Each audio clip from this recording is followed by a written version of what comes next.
Welcome to episode 2 of Starting Crypto. Let's keep it simple. Your crypto is only safe if your wallet is safe. There are two main types: hot wallets like Trust Wallet and Binance Wallet.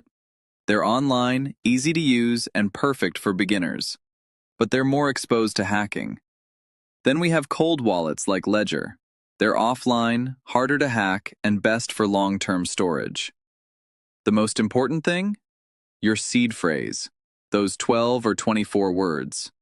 Never screenshot it, never store it on your phone, and never share it with anyone. Write it down and keep it safe. Welcome to episode 3.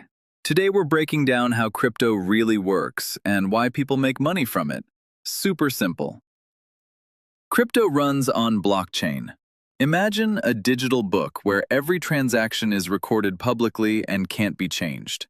No bank, no middleman, just thousands of computers keeping everything running.